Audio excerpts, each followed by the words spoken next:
சூரிய மகள் விருது பெற்ற அனைவருக்கும் என்னுடைய மனமார்ந்த வாழ்த்துக்களை முதலில் தெரிவித்துக் கொள்கிறேன்.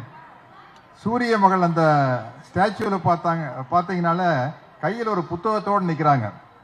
ஏன்னா தந்தை பெரியார் சொன்னாரு, பெண் விடுதலை வேண்டும் என்றால் பெண்கள் கிட்ட இருக்கிற கரண்டியை புடுங்கிட்டு கையில புத்தகத்தை கொடுங்கன்னு சொன்னாரு. அது இங்க அழகா இருக்குது.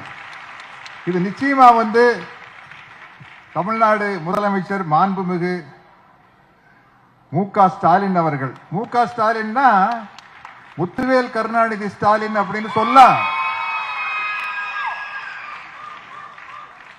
முதுகெலும்பு உள்ள களப்போராளி ஸ்டாலின் சொல்லலாம்.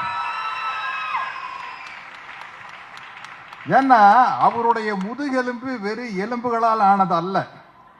ஏன்னா எமர்ஜென்சி காலத்துல மிசால உள்ள ஜெயில வச்சு பூட்ஸ் காலால மிதிச்சு லத்தி சார்ஜ் பண்ணி அந்த எலும்பு வீக்காத்தான் இருக்கும். ஆனா அவருடைய முதுகெலும்பு எலும்புகளால் ஆனதல்ல.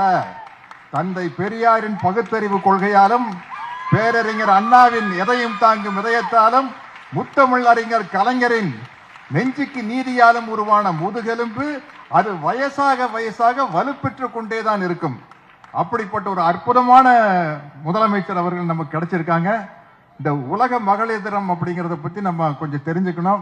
இப்ப அது என்னன்னா, அது ஒரு செலிப்ரேஷன் மாதிரி ஆயிடுச்சு. பெண்கள் உரிமைக்காக போராடி ஐரோப்பாலையும் அமெரிக்காலையும் நியூயார்க்லையும் மிகப்பெரிய போராட்டம் நடத்தி, எப்படி மே தினம் மாதிரி கிளாரா ஜெட்கின் அப்படிங்கிற ஒரு புரட்சிகரமான ஒரு பெண்மணியின் தலைமையில் நடந்த ஒரு போராட்டத்தின் காரணமாக ஆண்களுக்கு சமமான உரிமை எல்லா வகையிலும் வேண்டும் என்று போராடி பெற்ற தினம்தான் மகளிர் தினமாக இன்று உருவெடுத்திருக்கிறது. அதை மகளிர் அனைவரும் தெரிந்து கொள்ள வேண்டும் என்று கேட்டுக்கொள்கிறேன்.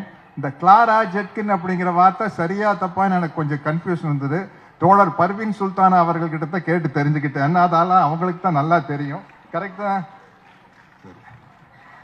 அதனால் இப்படிப்பட்ட இந்த தினத்தில் நம்மளுடைய வணக்கத்திற்குரிய மேயர் கையால எனக்கு ஒரு பொன்னாடையும், தோழர் பர்வீன் சுல்தானா அவர்களுடைய கையால ஒரு தந்தை பெரியார் சம்பந்தப்பட்ட புத்தகம், அன்பு அண்ணியார் துர்கா ஸ்டாலின். ஏன் அண்ணின்னு சொல்றேன்னா, உங்களை விட எனக்கு வயசு அதிகமா இருக்கும். ஆனா முதல்வரை விட எனக்கு ஒரு வயசு கம்மி. அவர் 53, நான் 54.